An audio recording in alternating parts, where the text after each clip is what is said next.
നിലമ്പൂർ ഉപതെരഞ്ഞെടുപ്പ് LDF സ്ഥാനാർത്ഥി M സ്വരാജിന് സ്വീകരണമൊരുക്കി Edakkara panchayat. സ്ഥാനാർത്ഥി എത്തിയ ഓരോ ഇടങ്ങളും വൈകാരിക മുഹൂർത്തങ്ങൾക്ക് വേദിയായി. സ്വീകരണ കേന്ദ്രങ്ങളിലെത്തിയ ആയിരങ്ങൾക്ക് പുറമെ സ്ഥാനാർത്ഥിയെ കാണാൻ വഴിയോരങ്ങളിൽ കാത്തുനിന്നതും നിരവധി പേരാണ്. വിവരങ്ങൾ നൽകാൻ അമൽനാഥ് പാടിച്ചാലുണ്ട്. അമൽ, എങ്ങനെയായിരുന്നു ഇന്നത്തെ പ്രചാരണത്തിന്റെ വിശദവിവരങ്ങളൊപ്പം രാഷ്ട്രീയ വിശകലനങ്ങൾ കൂടി?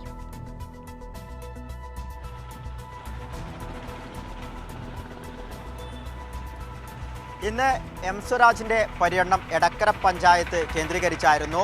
രാവിലെ 8 മണിയോടുകൂടി തന്നെ വെള്ളാരക്കുന്നിൽ നിന്നുമായിരുന്നു പര്യടനം ആരംഭിച്ചത്. ഓരോ കേന്ദ്രങ്ങളിലേക്ക് എത്തുമ്പോഴും മറ്റു ദിവസങ്ങൾക്ക് സമാനമായ രീതിയിൽ ജനങ്ങളുടെ വലിയ ഒരു പിന്തുണ തന്നെ ഉണ്ടായിരുന്നു. ഇന്ന് ഏറ്റവും ഒടുവിലായി പാലേമാട് വെച്ചായിരുന്നു ഈ സ്വീകരണം അവസാനിച്ചിട്ടുണ്ടായിരുന്നത്.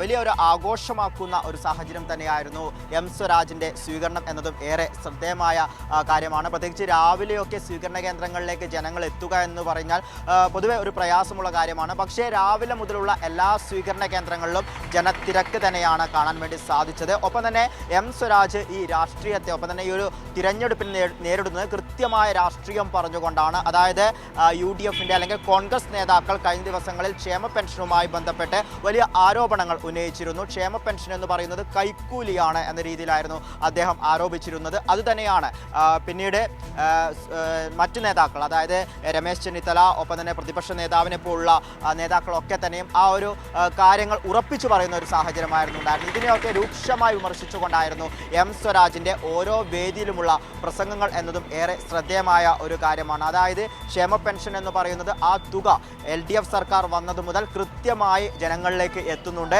UDF സർക്കാരിന്റെ കുടിശ്ശിക അടക്കം തീർത്തുകൊണ്ടാണ് LDF സർക്കാർ ഈ പെൻഷൻ നൽകുന്നത്. ഇത്തരം കാര്യങ്ങളൊക്കെ തന്നെ, ഒപ്പം തന്നെ പെൻഷൻ വർദ്ധിപ്പിച്ചത് 600 രൂപ ഉണ്ടായിരുന്ന പെൻഷൻ 1600 രൂപയാക്കിയത്. ഒപ്പം തന്നെ കേരളത്തിലും നിലമ്പൂരിലും കഴിഞ്ഞ 9 വർഷക്കാലമായി നടന്നുകൊണ്ടിരിക്കുന്ന വികസന പ്രവർത്തനങ്ങൾ, അത് വിദ്യാഭ്യാസ സ്ഥാപനങ്ങളിലെ വികസനങ്ങളാണെങ്കിലും ഒപ്പം തന്നെ ആശുപത്രികൾ കേന്ദ്രീകരിച്ചുള്ള വികസനങ്ങളാണെങ്കിലും ഇടത് സ്ഥാനാർത്ഥി M സ്വരാജിന്റെ വലിയ സ്വീകരണമാണ് മണ്ഡലം ഒരുക്കിയിട്ടുള്ളത്. ഒപ്പം തന്നെ കൃത്യമായ രാഷ്ട്രീയം പറഞ്ഞുകൂടിയാണ് M സ്വരാജ് ഈ തെരഞ്ഞെടുപ്പിനെ നേരിടുന്നത് എന്നതുകൂടിയുണ്ട്. വിവരങ്ങളാണ് അമൽനാഥ് പാടിച്ചാൽ നൽകിയത്.